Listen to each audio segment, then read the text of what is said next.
யார் ஒருத்தருக்கு ஆண் வாரிசுகள் இருக்காதுன்னா இதுக்கு முற்பட்ட 3 ஜென்மால செய்த பாபத்தினுடைய கடைசி தண்டனை இந்த ஜென்மால வாழ்க்கை ஆண் வாரிசுகள் இருக்காது. அப்படி ஆண் வாரிசு வேணுங்கக்கூடியவர்கள், குழந்தையை வேணுங்கக்கூடியவர்கள் இந்த 3 குளத்துல ஸ்நானம் பண்ணி சாமி கும்பிட்டா சத்தியமா குழந்தை பிறக்கும்னு சொன்னார் திருஞான சம்பந்தர். இந்த தலத்தில் வந்து ருத்ரபாதம் வந்து இந்த ஆலயத்தோட தலவிருட்சத்துக்கு அருகில் வந்து காணப்படுறது ஒரு தனி சிறப்பு. காசி தலத்தில் விஷ்ணு பாதம் வந்து காணப்படும். காசி தலத்தில் வந்து விஷ்ணு பாதத்தில் வந்து நம்மளோட முன்னோர்களுக்கு வந்து தர்ப்பணம் கொடுக்கும் பொழுது 7 தலைமுறை முன்னோர்கள் வந்து மோட்சம் செல்வாங்க அப்படின்னு சொல்லி நம்பிக்கையாக காணப்படுது. இன்னைக்கு நம்ம தரிசனம் பண்ணக்கூடிய இந்த திருவெண்காடு ஆலயத்தில் ருத்ரபாதம் வந்து காணப்படுது. இந்த ருத்ரபாதத்தில் வந்து நம்மளோட முன்னோர்களுக்கு வந்து தர்ப்பணம் செய்யும் பொழுது 21 தலைமுறை முன்னோர்கள் வந்து மோட்சம் செல்வாங்க அப்படின்னு சொல்லி நம்பிக்கையாக காணப்படுது. காசியை காட்டிலும் 3 மடங்கு வந்து பலன் அதிகமாக வழங்கக்கூடிய தலம் அப்படிங்கிறதுனால இந்த தலத்தில் வந்து ருத்ரபாதத்தின் மீது பித்ருக்களுக்கு வந்து நம்ம வந்து தர்ப்பணம் செய்யும் பொழுது 21 தலைமுறை முன்னோர்கள் வந்து மோட்சம் சென்று நமக்கு வந்து அனுகிரகம் செய்வாங்க. பித்ரு சாபம் மற்றும் பித்ரு தோஷத்தால் பாதிக்கப்பட்ட அன்பர்கள் இந்த தலத்துக்கு வந்து இங்கே இருக்கக்கூடிய ருத்ரபாதத்தில் வந்து இந்த மாதிரி வந்து பிண்டம் வைத்து அவங்களுக்கு வந்து பித்ரு தர்ப்பணம் செய்யும் பொழுது நம்மளோட 21 தலைமுறைகளும் வந்து நம்மளை வந்து வாழ்த்தும். இந்த பார்வதி தன்மாரில் பால் கொடுத்ததுனால இந்த இடத்துக்கு வரக்கூடிய அத்தனை பெண்களுக்கு இந்த பாக்கியம் உண்டுங்கிற சத்தியம். இது 3 குளத்தினுடைய விசேஷம். 51 சக்தி பீடங்களில் இன்றைக்கி நம்ம தரிசனம் பண்ணக்கூடிய இந்த ஆலயம் வந்து பிரணவ பீடமாக வந்து காணப்படுது. அதாவது பிரணவ மந்திரத்தோட பொருளை பிரம்மதேவருக்கு வந்து அன்னை வந்து குருவாக இருந்து உபதேசம் செய்த தலம் அப்படிங்கிறதுனால இந்த தலம் வந்து பிரணவ பீடம் அப்படின்னு சொல்லி அழைக்கப்படுது. இது நவகிரகத்தில் புதனுக்குரிய கோவில். புதன் பிறப்பு நாள் பாவம் செய்யப்படும் அடிதோஷ முடியும். அடிதோஷம் இருக்காது, குழந்தைகள் இருக்காது. முக்குளத்தில் ஸ்நானம்னா குழந்தைகள் பொறுக்குன்னு சொன்னேன். அடிதோஷ நிவர்த்திக்காக முக்குளத்தில் ஸ்நானம் பண்ணி சுவாமி நோக்கி தவம் இருந்து அந்த அடிதோஷத்தை நிவர்த்தி பண்ணிட்டாப்புல கடவுள் அனுகிரகம்னா திருவெண்காடு தவம்னால கிரகத்தில் ஒருத்தவங்கிற அந்த கிடைச்சது. இது அனுகிரக கஷேத்திரம். இந்தியா தவம்ல ஏற்றமும் பேரறிவும் நல்ல ஆற்றல் தரக்கூடிய கிரகங்கிற அந்த யோகியம் அவனுக்கு கிடைச்சது. எங்களுக்கு வந்து ரொம்ப ஆண்டுகளாக குழந்தை இல்லையே அப்படின்னு சொல்லி வருந்தக்கூடிய அன்பர்கள் இந்த திருவெண்காடு வந்து இங்கே இருக்கக்கூடிய 3 தீர்த்த குளங்களையும் நீராடி இந்த தளத்தில் இருக்கக்கூடிய சாமி அம்பாலை வழிபாடு செய்யும் பொழுது இந்த மாதிரி நம்ம வீட்லேயும் வந்து தொட்டியில் ஆடக்கூடிய அமைப்பு வந்து கிடைக்கும் அப்படின்னு சொல்லி இந்த ஆலயம் வந்து சென்ற பக்தர்களோட அசைக்க முடியாத நம்பிக்கையாக வந்து காணப்படுது. திருவெண்காடு ருத்ரபாத்திர பெண்களை சேர்ப்பித்தா 21 தலைமுறையில் உள்ள பித்திருக்கள், அவர்கிட்ட வளர்ந்த பசுக்கள், அவர்கிட்ட விசுவாசமாக வேலை செய்த வேலையாட்கள், மனப்பூர்வமாப்பட நண்பர்கள் கிட்டத்தட்ட கூட்டி கழிச்சு பார்த்தீங்கன்னா ஒரு 2.5 லட்சத்துலேருந்து 3 லட்சம் பேர் வருவார். அத்தனை பேருக்கு நீங்கள் அந்த பிண்டத்தை கொடுக்குறீர். அவள் வாங்கிட்டு சொர்க்கம் போகிறதாக வர்றாரு. நீங்கள் எத்தனையோ பேர் வந்து திருவெண்காடு ஆலயத்துக்கு வந்திருப்பீங்க. ஆனால் திருவெண்காட்டில் பார்த்தோம் அப்படின்னா பிரம்மாவிற்கு வந்து ஒரு சமாதி வந்து காணப்படுது. இந்த இடத்த வந்து பார்த்துருக்கீங்களா? அம்பாள் சன்னதியை வலம் வந்து முடிச்சுட்டு புதன் பகவானோட சன்னதியை வலம் வந்து முடிக்கும் பொழுது இந்த இடத்துல வந்து பிரம்மாவோட சமாதி வந்து காணப்படும்.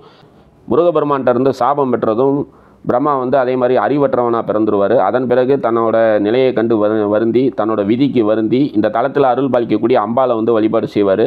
அது எப்படின்னு கேட்டோம் அப்படின்னா ஒரு சமாதி போன்ற அமைப்பை உருவாக்கி மூச்சை வந்து அடக்கி இந்த தளத்தில் அருள் பாலிக்கக்கூடிய அம்பாலை நோக்கி கடும் தவம் பண்ணுவார்.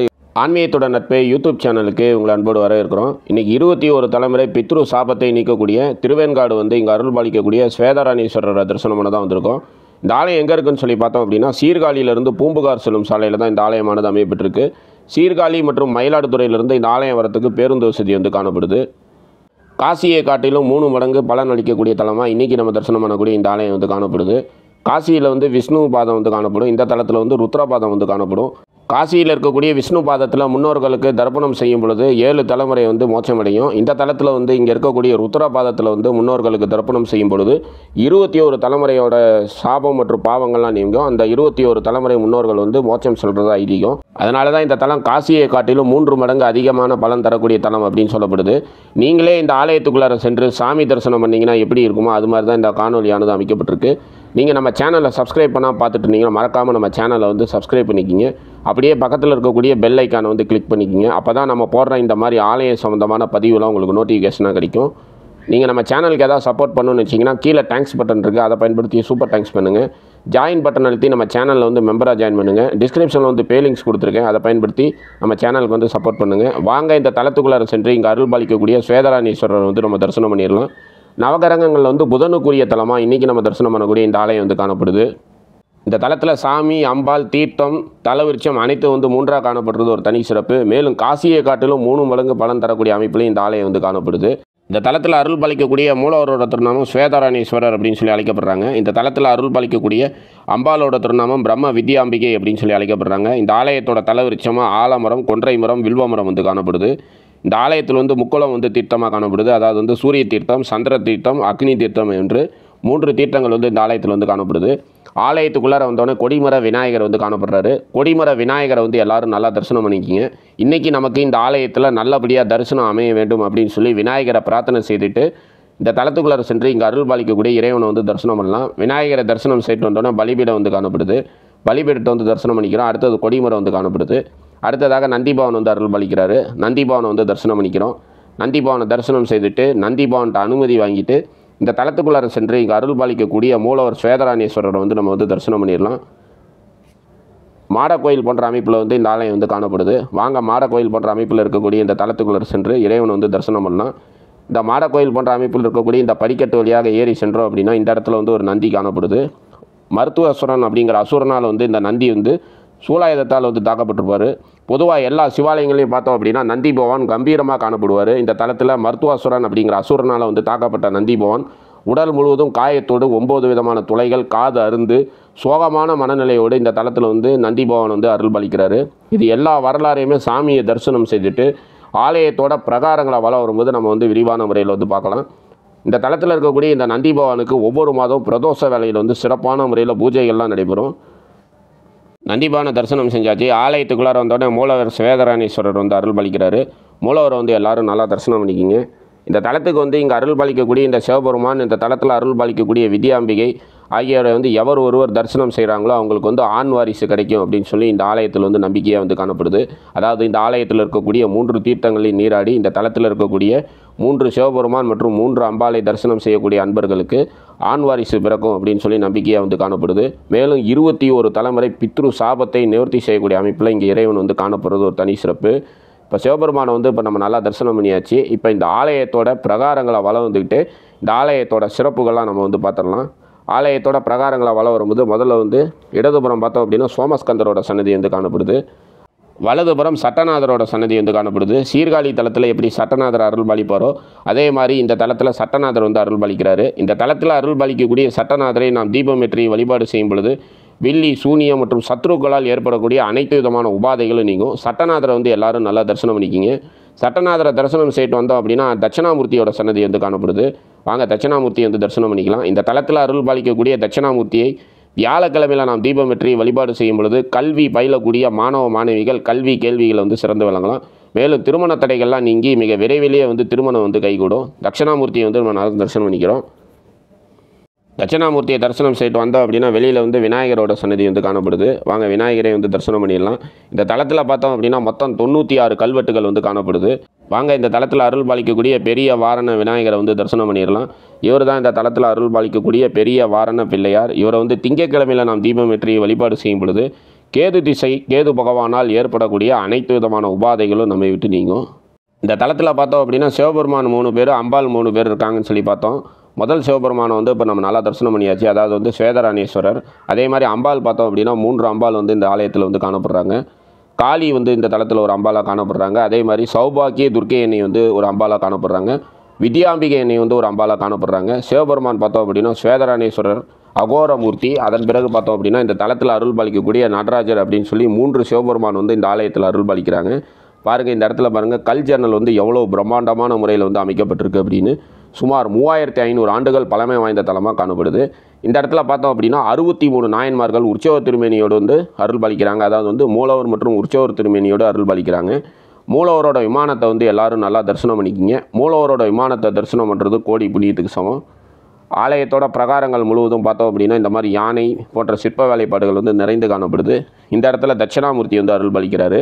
தட்சிணாமூர்த்தியை வந்து தரிசனம் பண்ணிக்கிறோம். தட்சிணாமூர்த்தியை தரிசனம் செய்துட்டு வந்தோம் அப்படின்னா ஸ்வேத மகாகாளி அன்னை வந்து அருள் பாலிக்கிறாங்க. சிவபெருமானோட தாண்டவமாடிய காளியை வந்து கர்வம் நீங்க பெற்ற பிறகு இந்த ஆலயத்தில் வந்து சாந்த சுரூபினியாக அமர்ந்த கோலத்தில் வந்து ஸ்வேத மகாகாளியாக வந்து அருள் பாலிக்கிறாங்க. காளி அன்னையை வந்து எல்லாரும் நல்லா தரிசனம் பண்ணிக்கிங்க. இந்த தலத்தில் அருள் பாலிக்கக்கூடிய 3 அம்பாலில் ஒரு அம்பாலாக இந்த தலத்தில் வந்து காளி அன்னை வந்து அருள் பாலிக்கிறாங்க. இந்த தலத்தில் இருக்கக்கூடிய இந்த காளி அன்னையை நம்ம வழிபாடு செய்யும் பொழுது நமக்கு ஏற்படக்கூடிய சத்ரு உபாதைகள் அனைத்தும் நீங்கும். மேலும் செய்வினை, பில்லி, சூனியம் போன்ற தொல்லைகள் அனைத்தும் நம்மை விட்டு நீங்கும். நம் செய்யக்கூடிய தொழில் அல்லது உத்தியோகத்தில் வந்து நமக்கு வந்து எதிரி தொல்லை அல்லது சத்ரு தொல்லை இருக்குது அப்படின்னா அது நீங்கிறதுக்காக இந்த தலத்தில் அருள் பாலிக்கக்கூடிய இந்த காளி எண்ணெயை வந்து நம்ம வழிபாடு செய்யலாம். காளி எண்ணெயை வந்து இப்போ நம்ம நல்லா தரிசனம் பண்ணியாச்சு. அடுத்ததாக பார்த்தோம் அப்படின்னா இந்த தலத்தில் அருள் பாலிக்கக்கூடிய இடும்பர், வீரபத்திரர் இவங்களெல்லாம் வந்து தரிசனம் பண்ணிடலாம். ஆலயத்தோட பிரகாரங்களை வளம் வரும்போது இவங்கெல்லாம் வந்து காணப்படுறாங்க.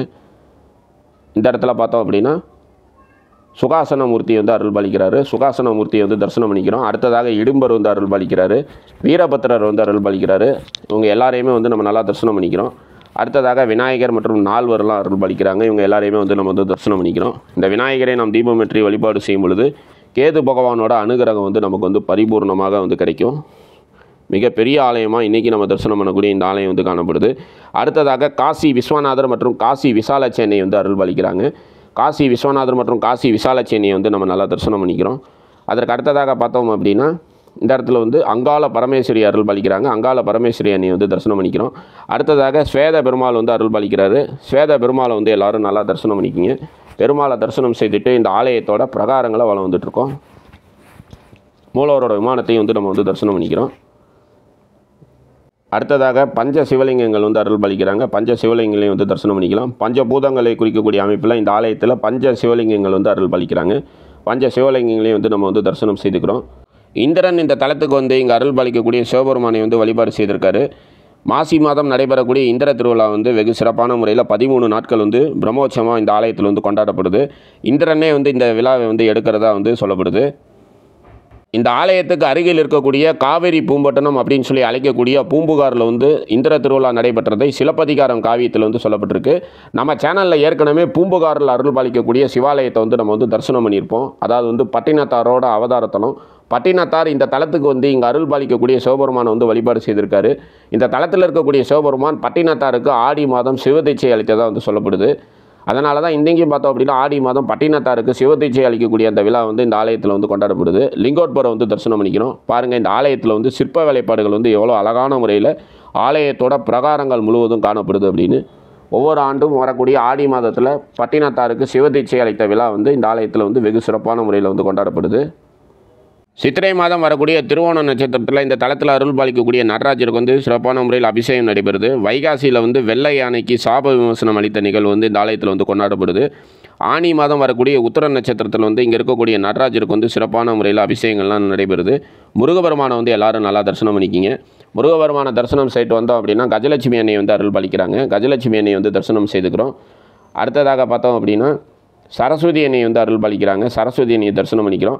அடுத்ததாக இந்த தலத்தில் அருள் பாலிக்கக்கூடிய அகோரமூர்த்தியை வந்து எல்லாரும் நல்லா தரிசனம் பண்ணிக்கிங்க. 64 சிவமூர்த்தங்களில் வந்து ஒரு மூர்த்தியாக வந்து இந்த தலத்தில் வந்து அகோரமூர்த்தி வந்து அருள் பாலிக்கிறாரு. மருத்துவனை வந்து சம்காரம் செய்த பிறகு இந்த தலத்தில் மருத்துவ அசுரன் கேட்டுக்கொண்டதுக்குனுங்க இந்த தலத்தில் அகோரமூர்த்தியாக நமக்கெல்லாம் வந்து அருள் பாலிக்கிறாரு. ஒவ்வொரு வாரம் வரக்கூடிய ஞாயிற்றுக்கிழமை இரவு 12 மணிக்கு இவருக்கு சிறப்பான முறையில் வந்து பூஜைகள்லாம் நடைபெறும். இந்த பூஜையில் வந்து நம்ம கலந்துக்கும் பொழுது வில்லி சூனியம் சத்ரு உபாதை அனைத்தும் நம்மை விட்டு நீங்கும். நாம் செய்யும் தொழில் வந்து மேன்மையடையும். சகல விதமான ஐஸ்வர்யங்களும் சித்திக்கும். குழந்தை பாக்கியம் வந்து கிடைக்கும். ஆண் வாரிசு இல்லாமல் தைக்கக்கூடிய அன்பர்கள் இந்த தலத்தில் வந்து நம்ம வந்து வழிபாடு செய்யலாம். இப்போ இந்த ஆலயத்தோட அர்ச்சகர் நமக்கு இந்த ஆலயத்தோட சிறப்புகள் வரலாறு இங்கே வந்து வழிபாடு செய்கிறதுனால என்ன பலன் அப்படிங்கிறதெல்லாம் எடுத்துரைக்கிறாரு. வாங்க அவர் என்ன சொல்கிறான்னு கேட்கலாம். இது திருவெண்காடு. இந்த கோயிலில் 3 குளம், 3 சுவாமி, 3 அம்பாள், 3 விருட்சம், எல்லாமே 3 சேதக்கேதுன்னு ஒரு குழந்தை. அந்த குழந்தை 8 வயசுக்கு மரணம் அடையணுங்கிறது விதி. மரணம் வரும்போது உபாதைகள் அப்படியே ரவுண்ட்ஸ் வர்றாரு. திருவெண்காடு வந்தோடனே நிறைய அதாவது யாக புகை சூரிய வெளிச்சம் அறிஞ்சுதான். வேத மந்திரங்கிட்ட செய்த பாவங்கள் போச்சு. அம்மா ஹோம புகை சுவாசனால் வியாதிகள் போச்சு. அவர் இங்கேருந்து பூஜை பண்ணார். யமன் யார் பாசத்தை தெரிஞ்சுடுறான். தன்னை பூஜை செய்ய நிமிஷம் பண்ணி சுவாமிக்கு கோபம் தாங்களே நெற்றி கடை திறந்தார். யமன் எரிஞ்சு போனான். இது அனுகிரக கஷேத்திரம். அசுரன் பூமாதேவி வந்து பிரார்த்தனை பண்ணா கையை காமிச்சார். யமன் எழுந்தனா பார்வதி கேட்டா நடனமாடுங்கன்னு 9 நவதாண்டவமான நட்சத்திரம் திருவாலங்காடு, சிதம்பரம், மதுரை, திருநெல்வேலி, திருக்குற்றாலம் இந்த 5 இடத்துல இந்த பக்தர்களுக்கு ஆனார். இது வந்து ஞானத்தை தரக்கூடிய ஞானபூமி. 9 தாண்டவமானார் இந்த இடத்துல. அப்படி ஆடும்போது அவருடைய 3 கண்கள்லேருந்து 3 பொறிகள் கிளம்பி 3 இடத்துல விழுந்து 3 குளமாச்சு. இந்த 3 குளத்தில் ஸ்நானம் பண்ணால் என்ன கிடைக்கும்? 3 ஜென்மால செய்த பாவங்கள் போகும். இந்த பாவம் போச்சுங்கிறது நம்மளால தெரிஞ்சுக்கவோ உணரவோ முடியாத ஒரு விஷயம். யார் ஒருத்தருக்கு ஆண் வாரிசுகள் இருக்காதுன்னா இதுக்கு முற்பட்ட 3 ஜென்மால செய்த பாவத்தினுடைய கடைசி தண்டனை இந்த ஜென்மால வாழ்க்கை ஆண் வாரிசுகள் இருக்காது. பொதுவாக பொண்ணு பிறந்துட்டா பாவம் வரும். 2வது பொண்ணு பிறந்தா என்ன பாவம்? இறைவன் திருவுருள் இருந்தால் புண்ணியம் பண்ணியிருந்தால் பெண் குழந்தைகள் உண்டு. இந்த கன்னியாதானம் பண்ணி கொடுக்குற முடியாது. தாரபாத்து கொடுக்குறமே அந்த தாரபாத்து கொடுக்குற அந்த வினாடி இந்த பெற்றவங்களுக்கு சொர்க்கம் கிடைக்கிறதான். இறைவன் திருவருள் இருந்தால் புண்ணியம் பண்ணியிருந்தால் பொன் குழந்தைகள் உண்டு. சமத்து பொண்ணை பேத்தான்னு சொல்லுவாங்க. அப்படி ஆண் வாரிசு வேணுங்கக்கூடியவர்கள், குழந்தையை வேணுங்கக்கூடியவர்கள் இந்த 3 குளத்தில் ஸ்நானம் பண்ணி சாமி கும்பிட்டா சத்தியமாக குழந்தை பிறக்குன்னு சொன்னார் திருஞான சம்பந்தர். சீர்காழி பிறந்தார். அப்பாவக்கான எழுத குழந்தைக்கு கிண்ணத்தில் பால் கொடுத்தா பார்வதி. கிண்ணத்தில் பால் எல்லாரும் கொடுக்கலாம். அந்த சாமி திருவெண்காட்டுக்கு வரும்போது திருவெண்காடே சிவலிங்கமாக தெரிஞ்சுதான். மெரிக்க முடியாது இல்லையா? அம்மானு கூப்பிட்டாராம். பிரம்மபுத்தி அம்பாள் அந்த முக்கிட்டு போறா. வலது பக்கத்தில் தூக்கிக்கிறா. தன்மாரில் பால் கொடுக்கிறா. விநாயகர் பெருமானுக்கோ முருக பெருமானுக்கோ கிடைக்காத ஒரு பாக்கியம். அம்பாளுக்கு உண்ணாமலையார்னு பேர் உண்டு. எச்சமிடாத மரபும் அம்பாளுது. திருவெண்காட்டில் திருஞான சம்பந்தர் பக்தனை அடித்ததுனால தன்மாரில் பால் கொடுத்தா. இந்த பார்வதி தன்மாரில் பால் கொடுத்ததுனால இந்த இடத்துக்கு வரக்கூடிய அத்தனை பெண்களுக்கு இந்த பாக்கியம் உண்டுங்கிற சத்தியம். இது 3 குளத்தினுடைய விசேஷம். இதனுடைய பழமையை சொல்லும்போது வால்மீகி ராமாயணத்தில் இந்த சரத்தை வால்மீகி எழுதுகிறார். யுகங்களுக்கு முற்பட்ட பழமையான கோவில். அதாவது திருவெண்காட்டில் எப்படி சிவபெருமான யமனை எரித்தாரோ அது போல இருந்தது, கரதூட்டனை ராமன் கொண்டது அப்படிங்கிறது வால்மீகி ராமாயணம். இப்போ நம்ம கல்வெட்டு 96 கல்வெட்டுகள் இந்த கோயிலில் எவ்வளோ இடம் இருக்குங்கிறத தவிர என்னங்கிறது இந்த எப்போ எழுதி வச்சாங்க இந்த டாக்குமெண்ட்டும் இல்லை. அந்த எழுத்தினுடைய அமைப்பை வச்சு பார்க்கும்போது 3500 ஆண்டுகளுக்கு முற்பட்டதாக இருக்கலாம்னு தஞ்சாவூர் கல்வெட்டு ஆராய்ச்சியாளர்கள் சொல்கிறாங்க. படமை இந்த கோயில் சிவன், சேதகேது, சிவபிரியர், ஐராவதம், இந்திரன், வேதரிசி இவரால் பூஜிக்கப்பட்டவர். முழுமுதற் கடவுள் அவர் தான். நடராஜா சொன்ன நவதாண்டவன். இந்த ஊரில் விசேஷமான பிரார்த்தனா மூர்த்தி அகோரமூர்த்தி. மருத்துவன்னு ஒரு அசுரன் மகத்தான தவம் பண்ணுறான். நமக்கு தவத்துக்கும் அசுரத்துக்கும் வித்தியாசம் உண்டு. நமக்குனா இடம் சுகமாக வேணும். அசுரனா ஒத்த காலம் நிற்பான், நெருப்பில் நிற்பான், தன்னை அழிச்சு நிறுத்தணும். அதனால தான் கடவுள் அனுப்பும் சுருக்க கிடைச்சிடும். அப்படி தவம் இருந்து சிவபெருமான்ட்ட திருச்சூலம் வாங்கிக்கலாம். திருச்சூலம் வாங்கிட்ட மருத்துவன் தேவர்களையும் முனிவர்களையும் மிச்சப்படுத்தினா அவர்லாம் திருவெண்காட்டை தோமர்றா. இது அனுகிரக கஷேத்திரம். அசுரன் திருவெண்காட்டு வரலாறை மிச்சம் பண்ண முனிவர்லாம் போய் சுவாமி கிட்ட சொன்னால் சுவாமி நந்தியை கூப்பிட்டு யுத்தம்னு சொன்னார். நந்தி பியேட்டு பரமசிவன் போனார், ஒரு மூச்சு விட்டார். அந்த அசுரனுடைய கூட்டம் முடிஞ்சு போகிறது. அசுரன் கடைசியாக தான் பெற்ற சூலத்தை பயன்படுத்தினான். அது கடவுள் கொடுத்த சூலம். தாழ் பண்ணினார். 9 இடங்களில் குத்தலாம்.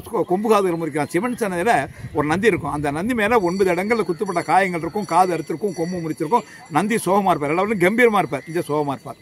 பார்த்தோன்னே சுவாமியோட திருக்குமான முகம் அகோர முகம். அகோரனா கோவக்காரங்க முடுக்கணும் வரும். அகோரங்கிறது அழகு. அதுலேருந்து ஒரு ஜோதிஷ் புறப்பட்டது. பார்த்த உடனே காலில் விழுந்தான், ஆசீர்வாதம் பண்ணார். தேவர்கள் பிரார்த்தனை பண்ணால் அப்படியே காட்சி கொடுத்தார். மருத்துவன் கேட்டுக்கிறான், கொடிய பாவங்கள் செய்தவனா என்னை நீங்கள் அனுகிரகம் பண்ணதுனால உங்கள் சன்னிதானத்தை வந்து யார் என்ன வரம் கேட்குறாளோ நீங்கள் தரணும்னு கேட்டுனார். நான் தரேன்னார். அனுகிரகமூர்த்தி அகோரமூர்த்தியார் தான் திருஞான சம்பந்தர் பாடும்போது அல்லலோடு வினை அறுதல் ஆணையன் பாடினார். இது 3 சுவாமி, 3 அம்பாள். நடராஜபெருமான் நடனமாடும் போது தானே எதிர்த்துண்டாடி 6 தாண்டவம் ஆடி 7வது தாண்டத்தில் தோத்தத்தினோட அகங்காரம் ஒன்றிய சாந்தமானான். காளி வந்து எல்லா ஊர்லேயும் ஊர் கோடியில் இருப்பார். இந்த ஊரில் சிவன் கோயிலில் உள்ளுக்குள்ள வட தென்னட பிரகாரத்தில் சாந்தமான காளி. துர்குனுடைய அவதாரம் ரொம்ப பேருக்கு தெரியும், மகிஷாசுரனை கொள்றதுக்குன்னு. ஆனால் மகிஷாசுரன் அசுரனே இல்லைங்கிறது ரொம்ப பேருக்கு தெரியாது. அவன் அசுரனோட ஒரு முனிவர், துர்ககன்னு பேர். ஒருத்தரையும் மதிக்கிறது இல்லை. துர்வாச முனிவர் வந்தார். துர்வாச முனிவர் வணங்கியிருக்கணும், வணங்கலை. அதனால சாபம் கொடுத்தாரு. மகிஷாசுரனை போனால் அதனால மகிஷாசுரனா மாறினான். தேவர்களும் சொன்னால் தேவர்கள் சுவாமிகிட்ட சொன்னால் சுவாமி யாகம் பண்ண சொன்னார். யாகத்தில் வந்து அந்த சக்தி அவனை அழிச்சிட்டார். இப்போ இந்த சக்தியுடைய அவதார நோக்கம் மகிஷாசுரன் கொள்ளணுங்கிறது கொண்டாச்சு. ஆனால் கொன்னது பாவம், நிறைய தவம் பண்ணியிருந்தான். அதனால் இந்த அபமிருத்தி தோஷங்கிற தோஷம் சத்தியை பிடிச்சிருந்தது. அந்த தோஷ நிவர்த்திக்காக மேற்கு நோக்கி தவம் இருந்து இந்த பாபத்தை போய்கின்ற சௌபாகிய துர்கை பிரம்ம வித்யாம்பாள். பிரம்மா இது எல்லாருக்கும் தெரிஞ்ச விஷயம். பிரம்மா கைலாமணிக்கு போகிறோம், ஏற்ற மாதிரி முருகன் வணங்கியிருக்கணும். யோசிச்சோம்னா கணு தெரியாது, எதோ யோஜனை போயிடுறோம். பிரம்மா ரிட்டர்ன் வந்தோடனே என்ன வேலைன்னு கேட்குறாரு. படைக்கிறது வேலைன்னு சொல்ல எதை மையமாக வச்சு படைக்கிறேன்னா பிரணவத்தை மையமாக வச்சு படைக்கிறேன்னா அர்த்தம் சொல்லுங்கிறோம்.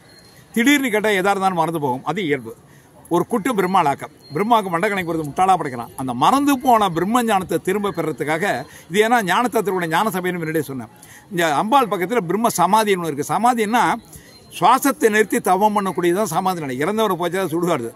சுவாசத்தை நிறுத்தி தவம் பண்ணக்கூடிய சமாதி. அப்படி சமாதி யோகத்தில் தவம் இருந்து எதற்கு மேலே வித்தியை இல்லையோ அந்த எதுவுமே அம்மா தாயார்ட்ட கேட்ட சுருக்க கிடைச்சிரும். அதனால தான் பிரம்மாவும் சரி புதனும் சரி தாயார் பக்கத்தில் தவம் இருக்கா. தவம் இருந்து பிரம்ம வித்யா மேதா வித்யாங்கிற வித்தியை சுவாமிகிட்ட உபதேசம். மேதா வித்யா தட்சிணாமூர்த்தி அம்பாள் பிரம்ம வித்யாம்பாள். இது நவகிரகத்தில் புதன் குடி கோவில். புதன் பிறப்பு நாள் பாவம் செய்யப்படும் அடிதோஷ முடியும். அடிதோஷம் இருக்காது, குழந்தைகள் இருக்காது. முக்குளத்தில் ஸ்நானம்னா குழந்தைகள் பொருட்கள்னு சொன்னேன். அடிதோஷ நிவர்த்திக்காக முக்குளத்தில் ஸ்நானம் பண்ணி சுவாமி நோக்கி தவம் இருந்து அந்த அடிதோஷத்தை நிவர்த்தி பண்ணிட்டாப்புல கடவுள் அனுகிரகம் திருவெண்காட்டில் தவம்னால கிரகத்தில் ஒருத்தங்கிற அந்த கிடைச்சது. இது அனுகிரக கஷேத்திரம். இந்தியா தோமல ஏற்றமும் பேரறிவும் நல்ல ஆற்றல் தரவிருக்கிறாங்கிற அந்த யோகியம் அவனுக்கு கிடைச்சது. இந்த வெண்காட்டு பிள்ளைகரை சமைச்சு கொடுத்தா இல்லையா ஒரு பெண் தெரிந்தோண்டு இருக்கு. அந்த பெண் பிறந்தது திருவெண்காடு. பட்டினி தேர்கள் சிவபூஜை எடுத்தது திருவெண்காடு. இதெல்லாம் இந்த கஷேத்திர விசேஷம். மூலவர் அகோரமூர்த்தியை தரிசனம் செய்துட்டோம். ஆலயத்தோட அர்ச்சகர் வந்து நமக்கு ஆலயத்தோட சிறப்புகள்லாம் எடுத்துருச்சாரு. அது எல்லாத்தையுமே கேட்டுக்கிட்டோம். இந்த இடத்துல வந்து துலாபாரம் வந்து காணப்படுது. எதிரில் வந்து மூலவரோட விமானம் வந்து அழகான முறையில் வந்து தரிசனத்துக்கு வந்து காணப்படுது. மூலவரோட விமானத்தை வந்து தரிசனம் பண்ணிக்கிறோம். இந்த இடத்துல வந்து நடராஜரோட சன்னதி வந்து காணப்படுது. 3வதாக இருக்கக்கூடிய நடராஜரையும் வந்து தரிசனம் செய்துக்கிறோம். இந்த இடத்துல வந்து அகோரமூர்த்தியோட உற்சவர் திருமேனி வந்து காணப்படுது. அகோரமூர்த்தியோட உற்சவர் திருமேனியை வந்து நம்ம வந்து நல்லா தரிசனம் செய்துட்டு இந்த ஆலயத்தோட பிரகாரங்களை வந்துக்கிட்டு இந்த ஆலயத்தோட தல வரலாறுலாம் நம்ம வந்து பார்த்துடலாம். மிக பிரம்மாண்டமான ஆலயமாக வந்து காணப்படுது. சுமார் 12 ஏக்கர் பரப்பளவில் வந்து இந்த ஆலயமானது கட்டப்பட்டிருக்கு. சிதம்பரம் ஆலயத்தில் வந்து நடராஜர் ஆலயம் எப்படி காணப்படுமோ அதே மாதிரி அமைப்பில் இந்த தலத்திலையும் வந்து காணப்படுது. மேலே இந்த தலம் ஆதி சிதம்பரம் அப்படின்னு சொல்லி அழைக்கப்படுது. இந்த இடத்துல வந்து பிரம்மதேவர் அருள் பாலிக்கிறாரு. பிரம்மதேவரை வந்து எல்லோரும் நல்லா தரிசனம் பண்ணிக்கிங்க. இந்த தலத்தில் பார்த்தோம் அப்படின்னா பிரம்மா சமாதி வந்து காணப்படுது. அதை வந்து அம்பாள் சன்னதிக்கு செல்லும் பொழுது நான் வந்து காமிக்கிறேன். பாருங்கள் ஆலயத்தோட பிரகாரங்கள் பாருங்கள் எவ்வளோ பிரம்மாண்டமான முறையில் வந்து காணப்படுதுன்னு. இதே மாதிரி அமைப்பு பார்த்தோம் அப்படின்னா நம்ம சேனலில் ஏற்கனவே தரிசனம் பண்ண திருமலைப்பாடி ஆலயத்தோட பிரகாரம் வந்து காணப்படும். நீங்கள் ஃபஸ்ட் டைம் நம்ம சேனலுக்கு வரீங்க அப்படின்னா திருமலைப்பாடி ஆலயத்தை தரிசனம் பண்ணுறதுக்கான லிங்கை கீழே வந்து டிஸ்கிரிப்ஷனில் தரேன், மேலே வந்து கார்டில் தரேன். அதை பயன்படுத்தி நீங்கள் வந்து திருமலைப்பாடியில் அருள் பாலிக்கக்கூடிய இந்த சிவாலயத்தை வந்து நீங்கள் வந்து தரிசனம் பண்ணலாம். இப்போ வந்து சண்டிகேஸ்வரர் சன்னதியை வந்து தரிசனம் பண்ணுறதுக்காக போயிட்டுருக்கோம். சண்டிகேஸ்வரர் சன்னதியோட விமானத்தில் பார்த்தோம் அப்படின்னா சண்டிகேஸ்வரரோட வாழ்க்கை வரலாறை விவரிக்கக்கூடிய அந்த சிற்பங்கள்லாம் வந்து காணப்படுது. சண்டிகேஸ்வரரை வந்து எல்லோரும் நல்லா தரிசனம் பண்ணிக்கிங்க. சண்டிகேஸ்வரர் வந்து இப்போ நம்ம நல்லா தரிசனம் பண்ணியாச்சு. இந்த தளத்தில் பார்த்தோம் அப்படின்னா சண்டிகேஸ்வரருக்கு எதிரில் வந்து துர்க்கையணி வந்து காணப்பட மாட்டாங்க. துர்க்கையணி வந்து நம்ம தரிசனம் பண்ணக்கூடிய அந்த மண்டபத்துக்கு எதிரில் வந்து காணப்படுறாங்க. இந்த தளத்தில் அருள் பாலிக்கக்கூடிய துர்க்கையணி வந்து சௌபாக்கிய துர்க்கை அப்படின்னு சொல்லி அழைக்கப்படுறாங்க. இந்த இடத்துல வந்து ஸ்வேதலிங்கம் வந்து அருள் பாலிக்கிறாரு. ஸ்வேதலிங்கத்தை வந்து எல்லோரும் நல்லா தரிசனம் பண்ணிக்கிங்க. மேலும் ஆனி மாதம் வரக்கூடிய உத்தர நட்சத்திரத்தில் இந்த தளத்தில் அருள் பாலிக்கக்கூடிய நடராஜருக்கு வந்து அபிஷேக ஆராதனைகள்லாம் நடைபெறுது. தேவார பாடல் பெற்ற காவிரி வடகரை தலங்களில் 11வது ஆலயமாக இன்றைக்கி நம்ம தரிசனம் பண்ணக்கூடிய திருவெண்காட்டில் அருள் பாலிக்கக்கூடிய இந்த ஸ்வேதராணீஸ்வரர் ஆலயம் வந்து காணப்படுது. அதே மாதிரி தேவார பாடல் பெற்ற 274 சிவாலயங்களில் இன்றைக்கி நம்ம தரிசனம் பண்ணக்கூடிய இந்த ஆலயம் 11வது ஆலயமாக வந்து காணப்படுது. இந்த தலத்தில் அருள் பாலிக்கக்கூடிய நடராஜருக்கு ஆண்டுக்கு 6 முறை அபிஷேக ஆராதனைகள் வந்து சிறப்பான முறையில் நடைபெறுது. அதே மாதிரி இந்த தலத்தில் அருள் பாலிக்கக்கூடிய ஸ்படிகலிங்கத்துக்கு ஒரு நாளைக்கு 4 முறை வந்து அபிஷேக ஆராதனைகள் வந்து நடைபெறுது. இப்போ வந்து ஆலயத்தோட பிரகாரங்களை வள வரும்போது எதிரில் பார்த்தோம் அப்படின்னா காசி தொண்டி விநாயகர் வந்து அருள் பாலிக்கிறாரு. பைரவர் வந்து அருள் பாலிக்கிறாரு. வாங்க இவங்க எல்லாரையுமே வந்து தரிசனம் பண்ணிக்கலாம். காசி தொண்டி விநாயகர் வந்து எல்லோரும் நல்லா தரிசனம் பண்ணிக்கிங்க. விநாயகருக்கு கீழே வந்து சிவபெருமான் வந்து அருள் பாலிக்கிறாரு. விநாயகர் மற்றும் சிவபெருமானை வந்து நம்ம வந்து தரிசனம் பண்ணிக்கிறோம். காசியை காட்டிலும் 3 மடங்கு பலன் அதிகமாக வழங்கக்கூடிய அமைப்பில் இன்றைக்கி நம்ம தரிசனம் பண்ணக்கூடிய இந்த ஆலயம் வந்து காணப்படுது. காசி தொண்டி விநாயகரை தரிசனம் செய்த பிறகு இந்த இடத்துல பார்த்தோம் அப்படின்னா பைரவர் வந்து அருள் பாலிக்கிறாரு. பைரவர் வந்து எல்லோரும் நல்லா தரிசனம் பண்ணிக்கிங்க. இந்த தலத்தில் அருள் பாலிக்கக்கூடிய இந்த பைரவரை தேய்பிறை அஷ்டமியில் தீபம் ஏற்றி வழிபாடு செய்யும் பொழுது வில்லி, சூனியம், சத்ரு உபாதை, மாந்திரிகம் போன்ற தொல்லைகள் அனைத்தும் நம்மை விட்டு நீங்கும். நாம் செய்யும் தொழிலில் ஏற்படக்கூடிய சத்ரு உபாதை நீங்கவும், சனீஸ்வர பகவானால் நமக்கு ஏற்படக்கூடிய இன்னல்கள் நீங்கவும் இந்த தலத்தில் அருள் பாலிக்கக்கூடிய இந்த கால பைரவரை வந்து நம்ம வழிபாடு செய்துக்கலாம். பைரவரை வந்து நம்ம நல்லா தரிசனம் பண்ணியாச்சு. இப்போ இந்த ஆலயத்தோட உள்பிரகாரங்களை வளம் வந்து முடிச்சாச்சு. இப்போ இந்த ஆலயத்தோட வெளிப்பிரகாரங்களை வந்து வளம் வரலாம். ஆலயத்தோட வெளிப்பிரகாரங்களை வளம் வரும்போது இந்த ஆலயத்தோட 3 தீர்த்த குளங்கள் வந்து காணப்படும். அது எல்லாத்தையுமே வந்து பார்த்துக்கலாம். மூலவரோட விமானம், நடராஜர் சன்னதியோட விமானம் எல்லாத்தையுமே வந்து தரிசனம் பண்ணிக்கிறோம். அடுத்ததாக சௌபாக்கிய துர்க்கையணி வந்து அருள் பாலிக்கிறாங்க. சௌபாக்கிய துர்க்கையணி வந்து எல்லோரும் நல்லா தரிசனம் பண்ணிக்கிங்க. மகிஷாசுரன் அசுரனை வந்து சம்காரம் செய்ததால் ஏற்பட்ட தோஷங்கள் நீங்கிறதுக்காக இந்த தலத்தில் துர்க்கையணி இங்கே இருக்கக்கூடிய இறைவனை வழிபாடு செய்து அனைத்து விதமான தோஷங்களும் நீங்க பெற்று நம்ம அனைவருக்கும் வந்து சௌபாக்கியத்தை வாரி வழங்கக்கூடிய அமைப்பில் இந்த தலத்தில் வந்து துர்க்கையணி வந்து அருள் பாலிக்கிறாங்க. இந்த தலத்தில் அருள் பாலிக்கக்கூடிய 3 அம்பாலில் வந்து இந்த துர்க்கையணி ஒரு அம்பாலை வந்து அருள் பாலிக்கிறாங்க. இந்த துர்க்கையணியை நாம் தீபமேற்றி வழிபாடு செய்யும் பொழுது ராகு பகவானால் நமக்கு ஏற்படக்கூடிய அனைத்து விதமான இன்னல்களும் நீங்கும். சௌபாக்கிய துர்க்கையணியை வந்து நம்ம நல்லா தரிசனம் பண்ணியாச்சு. இப்போ வந்து இந்த ஆலயத்தோட உள்பிரகாரங்களை வளம் வந்து முடிச்சாச்சு. அடுத்தது இந்த ஆலயத்தோட வெளிப்பிரகாரங்களை வளம் வரும்போது இந்த ஆலயத்தில் இருக்கக்கூடிய 3 தீர்த்த குளங்களை வந்து நம்ம வந்து தரிசனம் பண்ணிடலாம். இந்த ஆலயத்தில் பார்த்தோம் அப்படின்னா அக்னி தீர்த்தம், சூரிய தீர்த்தம், சந்திர தீர்த்தம்லாம் வந்து காணப்படும். அடுத்ததாக நவகிரக சன்னதி வந்து காணப்படுது. இந்த தலத்தில் இருக்கக்கூடிய நவகிரகங்கள் பார்த்தோம் அப்படின்னா தா தமிழில் வரக்கூடிய தா எழுத்து போன்ற அமைப்பில் வந்து காணப்படும். மற்ற ஆலயங்கள் இருக்கக்கூடிய நவகிரகங்களுக்கும் இந்த தலத்தில் அருள் பாலிக்கக்கூடிய நவகிரகங்களுக்கு வந்து சற்று வித்தியாசமான அமைப்பு வந்து காணப்படும். பாருங்கள், அந்த புகைப்படத்தில் காமிக்கிற பாருங்கள், தா போன்ற அமைப்பில் வந்து காணப்படுறது ஒரு தனி சிறப்பு. மற்ற ஆலயங்கள்லாம் வந்து நவகிரகங்கள் பார்த்தோம் அப்படின்னா ஒரு வரிசைக்கு 3 வரிசைகள் வந்து நவகிரகங்கள் வந்து அருள் பாலிப்பாங்க. இந்த தலத்தில் பார்த்தோம் அப்படின்னா தா போன்ற அமைப்பில் வந்து நவகிரகங்கள் வந்து அருள் பாலிக்கிறது தனி சிறப்பு. மேலும் சூரிய பகவானுக்கு அருகிலே வந்து கஜலட்சுமி அன்னை வந்து இந்த தலத்தில் வந்து அருள் பாலிக்கிறாங்க. இந்த தலத்தில் வந்து நம்ம வழிபாடு செய்யும் பொழுது நமக்கு சகல விதமான ஐஸ்வர்யங்களும் சித்திக்கும். மன அமைதியின்மையால் பாதிக்கப்பட்ட அன்பர்கள் இந்த தலத்தில் வழிபாடு செய்யும் பொழுது மன அமைதி வந்து நமக்கு வந்து சித்திக்கும். இப்போ ஆலயத்தோட உள்பிரகாரங்களை வளம் வந்து முடிச்சாச்சு.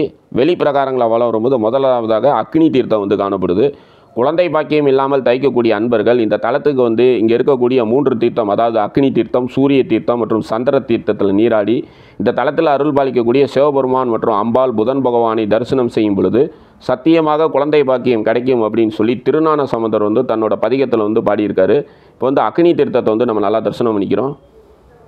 பித்ரு சாபம், அதாவது வந்து முன்னோர்களோட சாபம் இருந்தது அப்படின்னா நமக்கு வந்து ஆண் வாரிசே வந்து கிடைக்காது. ஆண் வாரிசு இல்லாமல் தைக்கக்கூடிய அன்பர்கள் இந்த ஆலயத்துக்கு வந்து இங்கே இருக்கக்கூடிய 3 தீர்த்தங்களையும் நீராடி இந்த தலத்தில் அருள் பாலிக்கக்கூடிய சாமி அம்பாள் இருவரையும் வழிபாடு செய்யும் பொழுது ஆண் வாரிசு வந்து கிடைக்கும். அக்னி தீர்த்தத்தை வந்து நம்ம தரிசனம் பண்ணிக்கிறோம். இந்த ஆலயத்தோட முதல் தீர்த்தமாக வந்து இந்த தீர்த்தம் வந்து காணப்படுது. அதே மாதிரி கல்வி பயிலக்கூடிய மாணவ மாணவிகள் இந்த தலத்துக்கு வந்து இங்கே அருள் பாலிக்கக்கூடிய சாமி அம்பாளை தரிசனம் செய்யும் பொழுது மாணவ மாணவிகள் கல்வி கேள்விகளை வந்து சிறந்து விளங்கலாம். இந்த தலத்தில் அருள் பாலிக்கக்கூடிய வித்யாம்பிகை பிரம்மாவிற்கு குருவாக இருந்து படைப்பு தொழிலின் ரகசியங்களை வந்து போதித்த தலம் அப்படிங்கிறதுனால கல்வி பயிலக்கூடிய மாணவ மாணவிகள் இந்த தலத்தில் அருள் பாலிக்கக்கூடிய வித்யாம்பிகையை வந்து வழிபாடு செய்யும் பொழுது மாணவ மாணவிகள் வந்து கல்வி கேள்விகள் வந்து சிறந்து விளங்கலாம். பாருங்கள் எவ்வளோ பிரம்மாண்டமான முறையில் ஆலயமானது வந்து காணப்படுது அப்படின்னு. இப்போ இந்த ஆலயத்தோட பிரகாரங்களை வளம் வந்துக்கிட்டு நம்ம வந்து இந்த ஆலயத்தோட தல வரலாறுலாம் நம்ம வந்து பார்த்துடலாம். இந்த இடத்துல வந்து அக்னி தீர்த்தகரையோட அக்னி பகவான் வழிபாடு செய்த சிவலிங்கம் வந்து காணப்படுது. அக்னி பகவான் பூஜை செய்த சிவபெருமானை வந்து நம்ம எல்லோரும் நல்லா தரிசனம் பண்ணிக்கிறோம். 51 சக்தி பீடங்களில் இன்றைக்கி நம்ம தரிசனம் பண்ணக்கூடிய இந்த ஆலயம் வந்து ஒரு ஆலயமாக வந்து காணப்படுது. 51 சக்தி பீடங்களில் இன்றைக்கி நம்ம தரிசனம் பண்ணக்கூடிய இந்த ஆலயம் வந்து பிரணவ பீடமாக வந்து காணப்படுது. அதாவது பிரணவ மந்திரத்தோட பொருளை பிரம்மதேவருக்கு வந்து அன்னை வந்து குருவாக இருந்து உபதேசம் செய்த தலம் அப்படிங்கிறதுனால இந்த தலம் வந்து பிரணவ பீடம் அப்படின்னு சொல்லி அழைக்கப்படுது. அடுத்ததாக சூரிய தீர்த்தம் வந்து காணப்படுது. சூரிய தீர்த்தத்தை வந்து எல்லோரும் நல்லா தரிசனம் பண்ணிக்கிங்க. இந்த சூரிய தீர்த்தத்தில் பார்த்தோம் அப்படின்னா சூரிய பகவான் வழிபாடு செய்த சிவலிங்கம் வந்து காணப்படும். காவேரி கரையில் 6 சிவாலயங்கள் காசிக்கு சமமான சிவாலயங்கள் அப்படின்னு சொல்லி அழைக்கப்படுது. அந்த 6 சிவாலயங்களில் காசிக்கு இணையான சிவாலயத்தில் முதன்மையான தலமாக இன்றைக்கி நம்ம தரிசனம் பண்ணக்கூடிய திருவெண்காட்டில் அருள் பாலிக்கக்கூடிய இந்த ஸ்வேதராணேஸ்வரர் ஆலயம் வந்து காணப்படுது. ஏனைய தலங்கள் திருவையாறு, சாயாவனம் என்று அழைக்கக்கூடிய திருசாய்க்காடு, திருவிடைமருதூர் மகாலிங்கேஸ்வரர் ஆலயம், அதுக்கு அடுத்ததாக பார்த்தோம் அப்படின்னா மயிலாடுதுறை மாயூரநாதர் ஆலயம், அதன் பிறகு ஸ்ரீவாஞ்சியம் ஆகிய தலங்கள் வந்து காசிக்கு இணையான 6 தலங்களாக வந்து காணப்படுது. இப்போ இந்த ஆலயத்தோட தல வரலாறு வந்து நம்ம வந்து பார்த்துடலாம். ஜலந்தரனோட மகன் மருத்துவன் வந்து ஒரு அசுரனாக வந்து காணப்படுறாரு. சிவபெருமானை குறித்து கடுந்தவம் பண்ணி சிவபெருமான்ட்டு இருந்து நிறைய வரங்கள் வந்து வாங்குறாரு. மேலும் சிவபெருமான்ட்டு இருந்து ஒரு சூலத்தையும் வந்து பரிசாக வந்து பெறுறாரு. சிவபெருமான்ட்டு இருந்து வரம் மற்றும் சூலத்தை பெற்ற பிறகு தேவலோகம் சென்று தேவலோகத்தை வந்து கைப்பற்றுறதுக்காக தேவர்களோடு போரிடுறாரு. தேவர்கள் வந்து சிவபெருமான்ட்ட வந்து முறையிடுறாங்க. அதற்கு வந்து அந்த அசுரனுக்காக வந்து நீங்கள் இந்த தலத்தில் மாறு வேடத்தில் வந்து இங்கே என்னை வந்து வழிபாடு செய்யுங்க, தக்க நேரம் வரும்பொழுது உங்களுக்கு வந்து அனுகிரகம் கிடைக்கும் அப்படின்னு சொல்லி சிவபெருமான் வந்து சொல்கிறாரு. தேவர்கள் மாறு வேடத்தில் வந்து இந்த தலத்தில் இருக்கிறத அறிந்து கொண்ட மருத்துவன் இந்த தலத்துக்கு வந்து தேவர்களோட வந்து போர் புரிய வர்றாரு. தேவர்கள் சிவபெருமான்கிட்ட முறையிட்டதும் சிவபெருமான் நந்திக்கு ஆணையிடுறாரு. சிவபெருமானோட ஆணைக்கு இணங்க இந்த தலத்தில் இருக்கக்கூடிய நந்தி வந்து அந்த அசுரர்களோட படையோடு வந்து போட்டியிடுறாப்புல. அதாவது வந்து நந்தி பகவான் தன்னோட மூச்சு காற்றை வந்து விட்டதும் அசுரப்படை வந்து ஒரு நொடியில் வந்து அழிஞ்சு போயிடுது. அதன் பிறகு அசுரன் வராப்புல, அதாவது வந்து அந்த மருத்துவ அசுரன் வந்து நந்தியின் மீது சிவபெருமானால் கொடுக்கப்பட்ட சூலத்தை கொண்டு தாக்குறாரு. 9 இடங்களில் வந்து சிவபெருமானால் கொடுக்கப்பட்ட அந்த சூலத்தால் வந்து நந்தியை தாக்குறாரு. மேலும் நந்தியோட காதுகள்லாம் அறுத்து எறிஞ்சிடுறாரு. இன்றைக்கும் பார்த்தோம் அப்படின்னா அந்த நந்தி பவன், அதாவது வந்து மருத்துவ அசுரனால் வந்து தாக்கப்பட்ட நந்தி பவன் வந்து ஸ்வேதராணேஸ்வரர் ஆலயத்துக்கு எதிரில் வந்து காணப்படுது. நம்ம ஆலயத்தில் சாமி தரிசனம் செய்யும் பொழுது அந்த நந்தி பவன் வந்து தரிசனம் பண்ணியிருப்போம். உடம்புல வந்து 9 துளைகள் வந்து காணப்படும். எல்லா ஆலயத்திலையும் நந்தி பவன் வந்து கம்பீரமாக காணப்படுவார். இந்த தலத்தில் வந்து சோகமான முகத்தோடு காணப்படுவார்.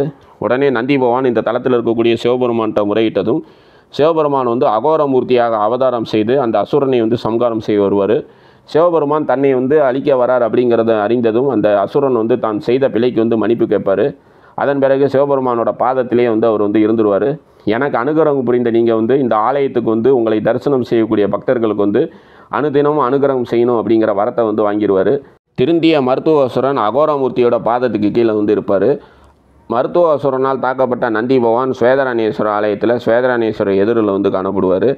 இந்த தலத்தில் வந்து நம்ம வழிபாடு செய்யும் பொழுது 16 விதமான செல்வங்கள் மற்றும் ஐஸ்வர்யங்கள்லாம் கிடைக்கும். நவகிரகங்களில் வந்து புதன் கிரகத்துக்குரிய தலமாக இன்றைக்கி நம்ம தரிசனம் பண்ணக்கூடிய இந்த ஆலயம் வந்து காணப்படுது. மேலும் சந்திர பகவான் தன்னோட குருவிற்கு வந்து இழைத்த அநீதி நீங்கிறதுக்காக இந்த தலத்தில் வந்து சந்திர தீர்த்தத்தை உருவாக்கி இங்கே இருக்கக்கூடிய இறைவனை வந்து வழிபாடு செய்திருப்பார். புதன் பகவானால் ஏற்படக்கூடிய இன்னல்கள் நீங்கிறதுக்காக இந்த தலத்துக்கு வந்து 17 தீபங்களை வந்து இந்த தலத்தில் ஏற்றி வழிபாடு செய்யும் பொழுது ஒரு மனிதன் வந்து கல்வியில் வந்து சிறந்து விளங்கணும் அப்படின்னா அதுக்கு வந்து புதன் பகவானோட அனுகிரகம் வேணும். மேலும் நம்ம செய்யக்கூடிய தொழில் வந்து சிறந்து விளங்கணும் அப்படின்னாலும் புதன் பகவானோட அனுகிரகம் வேணும். இந்த தலத்துக்கு வந்து இங்கே அருள் பாலிக்கக்கூடிய புதன் பகவானுக்கு 17 தீபங்கள் ஏற்றி வழிபாடு செய்யும் பொழுது புதன் பகவானால் ஏற்படக்கூடிய இன்னல்கள்லாம் நீங்கும். இப்போ இந்த தலத்தில் அருள் பாலிக்கக்கூடிய அம்பாலை வந்து தரிசனம் பண்ணிடலாம். அம்பாள் சன்னதியோட கொடிமரத்தை வந்து தரிசனம் பண்ணிக்கிறோம். இவங்க தான் இந்த தலத்தில் அருள் பாலிக்கக்கூடிய அம்பாள் வித்யாம்பிகை. வித்யாம்பிகை அன்னையை வந்து எல்லாரும் நல்லா தரிசனம் பண்ணிக்கிங்க. இந்த அன்னையை வந்து நம்ம வழிபாடு செய்யும் பொழுது மாணவ மாணவிகள் கல்வி கேள்விகளை வந்து சிறந்து விளங்கலாம். மேலும் இந்த அன்னையை வந்து பிரம்மாவிற்கு வந்து பிரணவ மந்திரத்தின் பொருளை வந்து உணர்த்திய அன்னை அப்படிங்கிறதுனால இந்த தலத்தில் இருக்கக்கூடிய அன்னை வந்து பிரம்மாவிற்கு வந்து குருவாக வந்து விளங்குறாங்க. பிரம்மதேவர் தன்னோட ஆணவம் நீங்க பெற்ற பிறகு இந்த ஆலயத்தில் வந்து சமாதி நிலையை உண்டு பண்ணி இங்கே இருக்கக்கூடிய சாமி அம்பாலை குறித்து தவம் இருந்து தனக்கு ஏற்பட்ட அந்த ஆணவத்தை நீக்கிக்கிட்டு தான் வந்து சொல்லப்படுது. அது எல்லா வரலாறையுமே வந்து பார்க்கலாம். இப்போ வந்து அம்பாலை வந்து நம்ம நல்லா தரிசனம் பண்ணியாச்சு. ஆலயத்தோட பிரகாரங்களை வலம் வரும்போது இந்த இடத்துல வந்து பிள்ளை இடுக்கி அம்பாள் வந்து காணப்படுறாங்க. இந்த அம்பாளை வந்து நாம் 9 தீபங்கள் ஏற்றி வழிபாடு செய்யும் பொழுது குழந்தை பாக்கியம் இல்லாமல் தவிக்கக்கூடிய அன்பர்களுக்கு வந்து குழந்தை பாக்கியம் வந்து கிடைக்கும். இந்த அம்பாள் பார்த்தோம் அப்படின்னா தன்னோட மடியில் வந்து திருஞான சம்பந்தரை வந்து ஏந்திய கோலத்தில் வந்து காணப்படுவாங்க. திருஞான சம்பந்தர் இந்த ஆலயத்துக்கு வரும் பொழுது இந்த ஊரில் இருக்கக்கூடிய மணல் துகள்கள் அனைத்து சிவலிங்கமாக காணப்பட்டதுனால அதனை மிதிப்பது மகா பாவம் என்று அங்கே நின்னார். இதனை கண்ட வித்யாம்பிகை அணி வந்து திருஞான சம்பந்தரை வந்து எடுத்துகிட்டு வந்து தன்னோட மடியில் அமர வைத்து வலப்பால் மார்பிலிருந்து திருஞான சம்பந்தருக்கு வந்து பால் ஊட்டியதாக வந்து இந்த ஆலயத்தோட வரலாறு நமக்கு வந்து எடுத்துரைக்கிறது. விநாயகருக்கும் முருகபெருமானுக்குமே கிடைக்காத ஒரு பெருமை வந்து இந்த ஆலயத்தில் வந்து திருஞான சம்பந்தருக்கு வந்து கிடைச்சிருக்கு. மேலும் இந்த தளத்தில் வந்து இந்த மாதிரி அமைப்பில் இருக்கக்கூடிய இந்த அம்பாளை வந்து குழந்தை பாக்கியம் இல்லாமல் தவிக்கக்கூடிய பெண்கள் வந்து வழிபாடு செய்யும் பொழுது எப்படி வந்து அம்பாள் வந்து திருஞான சம்பந்தருக்கு வந்து தன்னோட தாய்ப்பாலை ஊட்டினாரோ அதே மாதிரி இந்த தளத்தில் இருக்கக்கூடிய இந்த அம்பாளை வழிபாடு செய்யும் பொழுது குழந்தை பாக்கியம் இல்லாத பெண்களும் வந்து குழந்தை பாக்கியம் பெற்று அவங்களோட குழந்தைக்கு வந்து பால் புகட்டக்கூடிய அமைப்பு வந்து கிடைக்கும் அப்படின்னு சொல்லி நம்பிக்கையாக காணப்படுது. மேலும் திருஞான சம்பந்தர் இந்த தளத்தில் வந்து வழிபாடு செய்யக்கூடியவர்களுக்கு வந்து சத்தியமாக குழந்தை பாக்கியம் கிடைக்கும் அப்படின்னு சொல்லி தன்னோட தேவார பதிகத்தில் வந்து பாடியிருக்கிறது ஒரு தனி சிறப்பு.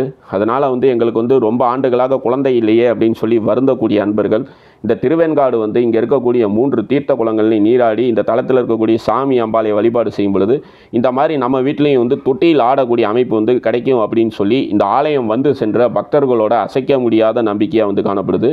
குழந்தை பாக்கியம் வழங்கக்கூடிய பிள்ளை இடுக்கி அம்பாளை வந்து எல்லாரும் நல்லா தரிசனம் பண்ணிக்கிங்க. இந்த தளத்தில் வந்து இங்கே இருக்கக்கூடிய இறைவன் அம்பாளை வழிபாடு செய்யும் பொழுது சத்தியமாக குழந்தை பாக்கியம் கிடைக்கும் அப்படின்னு சொல்லி திருஞான சம்பந்தர் வந்து தன்னோட தேவாரத்தில் வந்து குறிப்பிட்டிருக்காரு.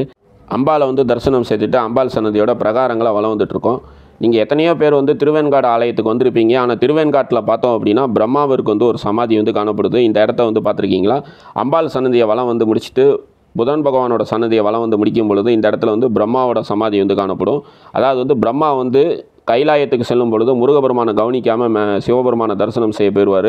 சிவபெருமானை தரிசனம் செய்து முடித்த பிறகு பிரம்மா கீழே வரும்பொழுது முருகபெருமான் அவரை தடுத்து நீங்கள் யாருன்னு கேட்பார்.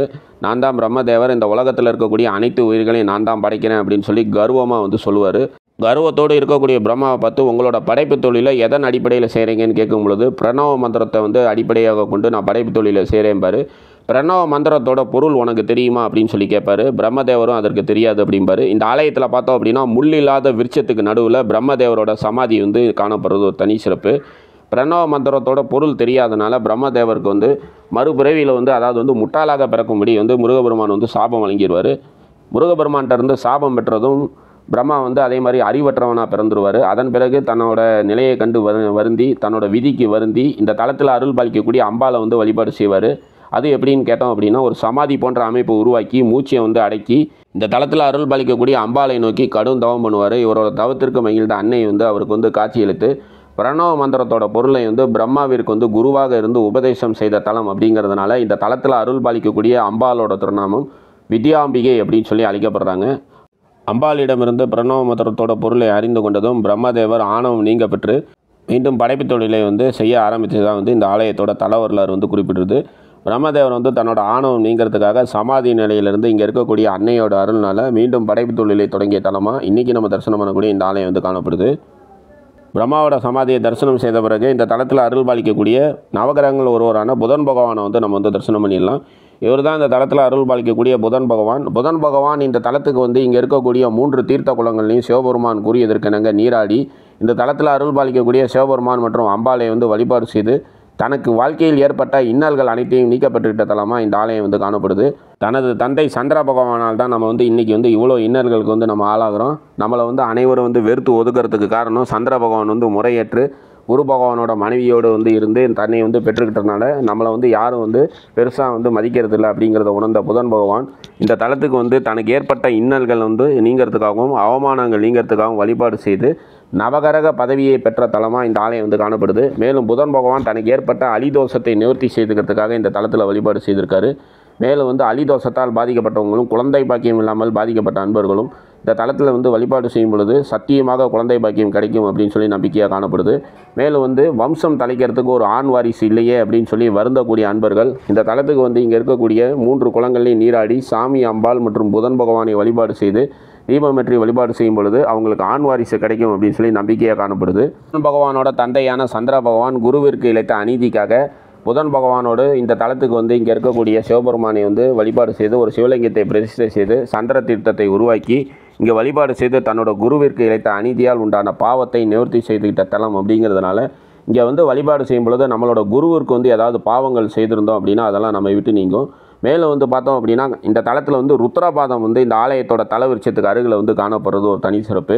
காசி தலத்தில் விஷ்ணு பாதம் வந்து காணப்படும். காசி தலத்தில் வந்து விஷ்ணு பாதத்தில் வந்து நம்மளோட முன்னோர்களுக்கு வந்து தர்ப்பணம் கொடுக்கும் பொழுது 7 தலைமுறை முன்னோர்கள் வந்து மோட்சம் செல்வாங்க அப்படின்னு சொல்லி நம்பிக்கையாக காணப்படுது. இன்றைக்கி நம்ம தரிசனம் பண்ணக்கூடிய இந்த திருவெண்காடு ஆலயத்தில் ருத்ரபாதம் வந்து காணப்படுது. இந்த ருத்ரபாதத்தில் வந்து நம்மளோட முன்னோர்களுக்கு வந்து தர்ப்பணம் செய்யும் பொழுது 21 தலைமுறை முன்னோர்கள் வந்து மோட்சம் செல்வாங்க அப்படின்னு சொல்லி நம்பிக்கையாக காணப்படுது. காசியை காட்டிலும் 3 மடங்கு வந்து பலன் அதிகமாக வழங்கக்கூடிய தலம் அப்படிங்கிறதுனால இந்த தலத்தில் வந்து ருத்ரபாதத்தின் மீது பித்ருக்களுக்கு வந்து நம்ம வந்து தர்ப்பணம் செய்யும் பொழுது 21 தலைமுறை முன்னோர்கள் வந்து மோட்சம் சென்று நமக்கு வந்து அனுகிரகம் செய்வாங்க. பித்ரு சாபம் மற்றும் பித்ரு தோஷத்தால் பாதிக்கப்பட்ட அன்பர்கள் இந்த தலத்துக்கு வந்து இங்கே இருக்கக்கூடிய ருத்ரபாதத்தில் வந்து இந்த மாதிரி வந்து பிண்டம் வைத்து அவங்களுக்கு வந்து பித்ரு தர்ப்பணம் செய்யும் பொழுது நம்மளோட 21 தலைமுறைகளும் வந்து நம்மளை வந்து வாழ்த்தும். நம்ம வந்து இன்றைக்கி வந்து நிறையா கஷ்டப்படுறோம், குழந்தை பாக்கியம் இல்லாமல் இருக்கோம், திருமண தடையால் பாதிக்கப்பட்டிருக்கோம், அல்லது வந்து ஏதாவது தீராத நோயினால் அவதிப்படுறோம் அப்படின்னா அதுக்கெல்லாம் வந்து பித்ரு தோஷம் மற்றும் பித்ரு சாபங்கள் தான் காரணம். அது நீங்கிறதுக்காக வழிபாடு செய்ய வேண்டிய தலமாக இந்த ஆலயம் வந்து காணப்படுது. திருவான்காடு தலத்தில் இருக்கக்கூடிய ருத்ரபாதத்தில் வந்து இந்த மாதிரி பித்ருக்களுக்கு வந்து நம்ம தர்ப்பணம் செய்யும் பொழுது நம்மளோட 21 தலைமுறைகளை வந்து நம்மை வந்து வாழ்த்தும். ஆண் வாரிசு கிடைக்கிறதுக்காக வழிபாடு செய்யலாம். இப்போ இந்த ஆலயத்தோட அர்ச்சகர் வந்து இந்த ஆலயத்தில் வந்து பித்ரு தர்ப்பணம் செய்கிறதோட நன்மைகள்லாம் எடுத்துரைக்கிறாரு. வாங்க அவர் என்ன சொல்கிறான்னு கேட்கலாம். இது திருவெண்காடு ஸ்வேதானேஸ்வர சுவாமி பிரம்மோத்யாப திவ்ய கஷேத்திரம், நவகிரகத்தில் புதனுக்குடிய கோவில். இந்த பித்திருக்கர்மாக்கள் செய்ய உகந்த இடங்களில் அது முக்கியமாக சொல்லப்படுற இந்த பித்திருக்கர்மா பற்றி நம்ம பேச வேண்டியது நிறையா இருக்குது. எல்லாரும் தவறான சில விஷயங்களை புரிஞ்சுன்னு பண்ணுறாங்க. இந்த திதி திவசம் தர்ப்பணம் பல பேர் சொல்கிறோம். எதுவாக இருந்தாலும் அதை நம்ம புரிஞ்சுக்கிற மாதிரி பேசணும்னு சொன்னால் வருஷத்தில் ஒரு நாள் அவங்களுக்கு கூட்டு சாப்பாடு போடுறோம். அதுதான் அந்த சாப்பாடு போடுறத பல காரணங்கள் சொல்கிறாங்க. எனக்கு வேலை இருக்குது இன்றைக்கி, அதனால் திதி நீ கொடுக்க முடியல, எண்ணி கொடுக்கலாம் அப்படிங்கிறாங்க. உடனே படாரம் அப்படின்னா மாலை பட்சத்துக்கு கொடுத்துக்கலாம், ஆடி மாசி கொடுத்துக்கலாம், தை மாசி, அதெல்லாம் தவறு. அன்னன்னைக்கு என்னன்னைக்கு திதியோ அன்றைக்கி தான் கொடுக்கணும். இது 2 விதமாக இந்த சில திதியை தள்ளி வைக்கிறதுக்கு 2 காரணங்கள் உண்டு. ஒன்று, நம்மள பங்காளிகள் யாராவது இறந்து போயிடலாம். இறந்து போயிட்டால் அந்த 16 நாள் முடிகிற வரைக்கும் பண்ணப்படாது. ஒன்று 17 நாள் பண்ணணும், இல்லைன்னா அடுத்த மாதம் வரக்கூடிய அந்த தேதியில் பண்ணணும். அதே மாதிரி நம்மளோட பங்காளிகளில் குழந்தை பிறந்துடலாம், புள்ள குழந்தை, இல்லை நம்ம வீட்டில் பொண்ணோ பிள்ளையோ பிறந்துடலாம். அப்போ அந்த 16 முடிஞ்ச மறுநாள் பண்ணணும், இல்லைன்னா அடுத்த மாதம் வரக்கூடிய தேதியில் பண்ணணும். எதுவுமே ட்ரா கிடையாது. தள்ளி வைக்கலாம், இஷ்டத்துக்கு பண்ணிக்கலாங்கிறதுலாம் கிடையாது. பசிக்கிறவனுக்கு பசிக்கும் போது சோறு போடணும், அதுதான் உண்மை. அதனால் அந்த கர்மாக்களை பண்ணாது விட்டுட்டாங்கன்னா அந்த பித்திருக்கள் சாபம் கொடுப்பாங்க. இந்த கர்மாக்கள் எப்படி வருது சாபங்கள்? இந்த வீட்டில் வருஷாவனுடைய திதியை கொடுக்காது விட்டுட்டாங்கன்னா அப்பா வைக்கிற 3 அம்மா வைக்கிற 3 கரையேறாத போகிறாங்க. ஒன்று துர்மரணம், அடித்து கொள்வது, ஆக்சிடென்ட்டு, தற்கொலை, இப்படிப்பட்ட மரணங்கள். இதுக்கெல்லாம் 6வது மாதம் தான் கல்லூனி கருமாதி பண்ண சொல்லுது. நீங்கள் சுருக்க பண்ண விருப்பப்பட்டால் 3வது மாதம் பண்ணுங்க, பரவாயில்லைன்னு சொல்கிறது. இல்லை இன்னும் சுருக்க பண்ண விருப்பப்பட்டால் 45வது பண்ணுங்க. ஒன்று 6 மாதம் இல்லை 3 மாதம் இல்லை 3 பட்சம் இதில் அப்படி பண்ணும்போது அகங்காரமாக பிரிஞ்ச உயிர். அதனால் சில சாந்தி ஹோமங்களை பண்ணி அதுக்கு பிறகு தான் அந்த கர்மாவே பண்ண சொல்கிறது. முறையாக யாரும் பண்ணுறதில்லை. இன்றைக்கி பார்த்தீங்கன்னா 3 நாள் கர்மாதி, 5 நாள் கர்மாதி இப்படி தான் பண்ணுறாங்க. அதெல்லாம் தவறான செய்திகள். 16 நாளைக்கு முன்னாடி கர்மா பண்ணால் அது அந்த பித்திருக்களுக்கு போய் சேராது. இது வந்து பந்தாவாக இருக்குமே தவிர அந்த பித்திருக்களுக்கு போய் சேராது. அந்த பித்திருக்களுக்கு போய் சேராது இருக்கும்போது அதுவும் பித்திரு சாபத்துக்குள்ளாகும். இது என்ன ஆகும்? நம்ம வம்சம் அழிஞ்சு போடும். குழந்தைகள் வம்சம் இல்லாத குழந்தைகள் அழிஞ்சு போகிறதுக்கு வாய்ப்பாக இருக்கும். அப்படிப்பட்ட பித்திருக்கள் பிரீதி அடைய திலகோமம் தான் ரெமடி. திலகோமங்கிறது சமுத்திரக்கரை இருக்கக்கூடிய இடங்களில் பண்ணணும். ஏன்னா அந்த பிண்டங்களை சமுத்திரத்தில் கரைக்கணும், அதுதான் விதி. அப்படி அந்த திலகோமங்கிறது முறையாக பண்ணுறோமான்னு கேட்டிங்கன்னா இல்லை. இன்றைக்கி திலகோமம் பண்ணணும்னு சொன்னால் ஒரு பல இடங்களில் பண்ணுறாங்க. 40,000 வாங்கிட்டு எனக்கு என்ன ஒரு கிட்டத்தட்ட ஒரு 40-50 லட்சம் ரூபா செலவாகும். அதில் சொல்லப்பட்டிருக்கிற விஷயம் பூமி தானம். ஒரு ஐயருக்கு நீங்கள் பூமி தானம் பண்ணணும். கோதானம் பண்ணணும்னு சொன்னால் பசுமாட்டை வாங்கி கொடுத்தா கோதானம் இல்லை. அதுக்கு நகை போடணும், காலுக்கு கொலுசு போடணும், நெத்தியில் போடணும், ஒரு வருஷத்துக்கு சாப்பாட்டுக்கு செலவு கொடுக்கணும், பாத்திரங்களை வாங்கி தரணும். கிட்டத்தட்ட ஒரு 1.5 லட்சம் ரூபா இருந்துன்னு சொன்னால் அந்த கோதானத்தை பண்ண முடியும். இப்படிலாம் பண்ணினாதான் திலகோமம். தர்மசாஸ்திரத்தில் வர்ணாசிரம காண்டத்தில் 8 இடத்தை சொல்லப்பட்டிருக்கு. அதில் 8 இடமும் இந்தியாவிலே இருக்குது. அதனால தான் இந்தியாவுக்கு கர்ம பூமி அப்படிங்கிற பேர் கிடைச்சது. அந்த 8 இடம் வடக்கு 6 இருக்குது. ஸ்ரீகயா, பிரம்மகபாலம், குருக்ஷேத்திரம், மத்தியகம், நைமிச்சாரண்யம், மயூரேசம். இது 6 வடக்கு இருக்குது.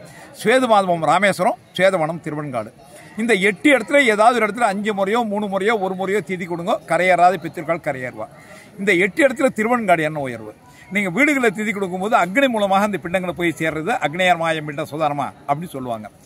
இதையே கயாவில் ஆரம்பித்து ராமேஸ்வரம் உள்ள 7 இடத்துல திதி கொடுத்தீங்கன்னா 7 தலைமுறைக்கு உள்ள பித்திருக்களுக்கு இந்த பிண்டத்தை மகாவிட்டு கொண்டு கொடுக்குறார். அது 7 விஷ்ணு சம்பந்தப்பட்ட விஷ்ணு கயா.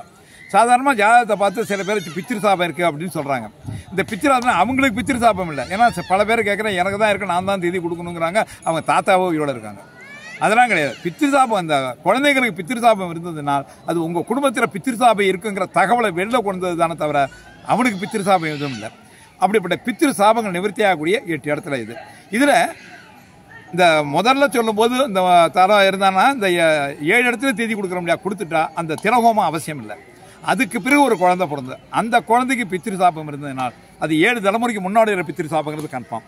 அப்போ திலகோமம் தான். அப்படி திருவெண்காட்டில் ருத்ரபாத்திர பெண்ணுகளை சேர்ப்பித்தா 21 தலைமுறையில் உள்ள பித்திருக்கள், அவர்கிட்ட வளர்ந்த பசுக்கள், அவர்கிட்ட விசுவாசமாக வேலை செய்த விளையாட்கள், மனப்பூர்வமாப்பட நண்பர்கள், கிட்டத்தட்ட கூட்டி கழிச்சு பார்த்தீங்கன்னா ஒரு 2.5 லட்சத்துலேருந்து 3 லட்சம் பேர் வருவாள்.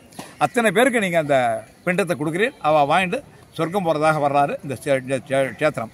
இன்னொன்று கர்மாவில் பண்ண வேண்டிய முக்கியமான விஷயம், யாராவது இறந்து போயிட்டாங்கன்னா இந்த 3ஆம் நாள் கர்மாதி 5 அதெல்லாம் பண்ணவே 16 நாளைக்கு முன்னாடி பண்ணனால் அது கர்மாதி இல்லை. அது 16 கர்மாதி இல்லை, 16ஆவது நாள் தான் பண்ணணும். இந்த கர்மாதின்னு ஒரே வார்த்தையில் முடிச்சுக்கிறாங்க. அதில் நிறையா இருக்குது. 10ன்னு சொல்லுவாங்க, முதல்ல 10 கொட்டுறதுன்னு. அதுக்கு பிறகு ஒத்தன்னு சொல்லுவாங்க, அதுக்கு பிறகு சவுண்டின்னு சொல்லுவாங்க, அதுக்கு பிறகு மாலையபட்ச சோதகமோ அந்த மாதிரி சொல்லுவாங்க. இதெல்லாம் பண்ணி முடிச்சு தான் அதெல்லாம் பண்ணுவாங்க. அப்படி பண்ணும்போது சில பேர் கேட்குறாங்க, குழந்தை இல்லாதவங்களுக்கு யாராவது இறந்து போயிட்டாங்கனாக்கா அவங்களுக்கு திதி கிடையாது அப்படின்னா தகனம் மட்டும் விட்டுடுறீங்க. அது தப்பு. கர்மாங்கிறது 16ஆம் நாள் வரையும் உண்டு. அந்த சவுண்டிங்கிறது யாராவது குழந்தை இல்லாத இறந்து போயிட்டாங்கன்னா, கல்யாணம் ஆகாத இறந்து போயிட்டாங்கன்னா அந்த சவுண்டி வரைக்கும் கிடையாது. சவுண்டி வரையும் பண்ணணும், சவுண்டி பண்ணக்கூடாது. சவுண்டி பண்ணாது. அதுக்கு நாராயண பலின்னு ஒன்று உண்டு. அந்த நாராயண பலியை போட்டு அது நாராயணன்ட்ட அந்த பித்திருவில் ஒப்படைக்கிறோம். இது வரைக்கும் பண்ணியே தீரணும். பல பேர் என்ன பண்ணுறாங்க, யாராவது அவனுக்கு புள்ள கல்யாணம் ஆகலை அதனால கொளுத்தி தகனம் பண்ணிட்டு தாம்பளை கரைச்சி விட்டுறாங்க. அப்படிப்பட்ட பித்திரு சாபங்கள்லாம் நமக்கு வம்சத்தை வச்சிடும். இந்த கேத்திரங்கள் விசேஷம். தயவு செய்து இந்த பல இடங்களில் பார்க்குறேன், யாராவது இறந்து போயிட்டாங்கன்னா அந்த வீட்டை சுற்றி அலம்பி விட்டுவிட்டு இந்த மன்னிக்கணும் இந்த செலவு தொழிலாளிகள் வண்ணான் மடின்னு சொல்லுவாங்க. வண்ணான் மடிங்கிறது கேட்டிங்கன்னாக்க அவங்ககிட்ட எல்லா விதமான துணியும் வரும். எல்லா துணியும் நினச்சி காய வச்சு அப்படியே தான் அவங்க குளிக்கிற துணி தான் எடுத்துகிட்டு வராங்க. குளித்து எல்லாத்தையும் காய வச்சு திருப்பி மடித்து அப்படியே தான் எடுத்துகிட்டு போகிறாங்க. அப்போது அது வண்ணான் தீட்டுன்னு சொல்லாதான் வண்ணான் மடின்னு சொல்கிறாங்க. இப்போ என்ன பண்ணுறாங்க, யாராவது இறந்து போயிட்டாங்கன்னா அவங்க வீட்டில் அந்த செலவு தொழிலாளிகளுக்கு எல்லா துணியும் தொட்டுட்டா அது சரியாக போச்சுங்கிற மாதிரிலாம் பண்ணுறாங்க. அதெல்லாம் பெரிய பாவங்கள். அந்த மாதிரிலாம் பரவாயில்ல, துணியை நினச்சி தான் பூஞ்சி காய வைக்கணும், நம்ம தரம்பு விட்டு தான் அதை எடுக்கணும். இதெல்லாம் விதிகள் உண்டு. தயவுசெய்து இந்த உடங்கர்மாதி 3ஆம் நாள் கர்மாதி இதெல்லாம் பண்ணாதீங்க. அது வம்சத்தை உங்களுக்கு வேலை முக்கியமாக இருக்கும், ஆனால் வம்சம் அழிஞ்சு போடாது. அதனால் தயவுசெய்து அந்த 16 நாள் கர்மா பண்ணுங்கள். இறந்த முன்னோர்களோட திதி அல்லது அமாவாசை போன்ற நாட்களில் இந்த மாதிரி தர்ப்பணம் செய்யணும். அது குறிப்பாக இறந்த முன்னோர்களோட திதி அன்னைக்கு நம்ம கண்டிப்பாக தர்ப்பணம் செய்யணும் அப்படின்னு சொல்லி இந்த ஆலயத்தோட அர்ச்சகர் சொல்லியிருக்காரு. நமக்கு எவ்வளோ வேலை இருந்தாலும் சரி, நம்மளோட முன்னோர்களோட இறந்த நாள் வரக்கூடிய திதியில் கண்டிப்பாக அவங்களுக்கு இந்த மாதிரி தர்ப்பண காரியங்கள்லாம் நம்ம செய்து வழிபாடு செய்யணும். ஆலயத்தோட தலைவரிச்சத்தை நம்ம நல்லா தரிசனம் பண்ணிக்கிறோம். 21 தலைமுறை சாபம் மற்றும் பாவத்தை நிவர்த்தி செய்யக்கூடிய திருவெண்காட்டில் அருள்பாலிக்கக்கூடிய ஸ்வேதராணேஸ்வரர் ஆலயத்தை நம்ம நல்லா தரிசனம் பண்ணியாச்சு. எங்களுக்கு ஒரு ஆண் வாரிசு இல்லையே, எங்களுக்கு குழந்தை பாக்கியம் இல்லையே அப்படின்னு சொல்லி வருந்தக்கூடிய அன்பர்கள் இந்த தலத்துக்கு இங்கே இருக்கக்கூடிய 3 குளங்களை நீராடி சாமி அம்பாளை வழிபாடு செய்யும் பொழுது அவங்களுக்கு குழந்தை பாக்கியம் கிடைக்கும். மேலே இந்த தலத்துக்கு இங்கே இருக்கக்கூடிய இறைவனை வழிபாடு செய்து இங்கே இருக்கக்கூடிய ருத்ரபாதத்தில் நம்ம தர்ப்பணம் செய்யும் பொழுது 21 தலைமுறை முன்னோர்கள் மோட்சம் சென்று நம்மளை வாழ்த்துவாங்க. முன்னோர்களோட ஆசி இருந்தது அப்படின்னா நமக்கு அனைத்து காரியமே வெற்றி தான். மன அமைதி கிடைக்கும், நாம் செய்யும் தொழில் மேன்மை பெறும், சகல விதமான ஐஸ்வர்யங்களும் நமக்கு சித்திக்கும். 21 தலைமுறை சாபத்தை நீக்கக்கூடிய திருவெண்காடு ஸ்வேதராணேஸ்வரர் ஆலயத்தை நம்ம நல்லா தரிசனம் பண்ணியாச்சு. இந்த கோயிலுக்கான கூகுள் மேப் லிங்கை கீழே டிஸ்கிரிப்ஷனில் தந்திருக்கேன். அதை பயன்படுத்தி நீங்கள் இந்த ஆலயத்தை எளிதில் அடையலாம். இந்த வீடியோ பிடிச்சிருந்தது அப்படின்னா உங்கள் ஃப்ரெண்ட்ஸ் எல்லாருக்கும் ஷேர் பண்ணுங்கள். மறக்காமல் நம்ம சேனலை சப்ஸ்கிரைப் பண்ணிக்கிங்க. மறுபடியும் இதே மாதிரி சிறப்பு வாய்ந்த இன்னொரு ஆலயத்தில் நம்ம எல்லாரும் சந்திக்கலாம். நன்றி, வணக்கம்.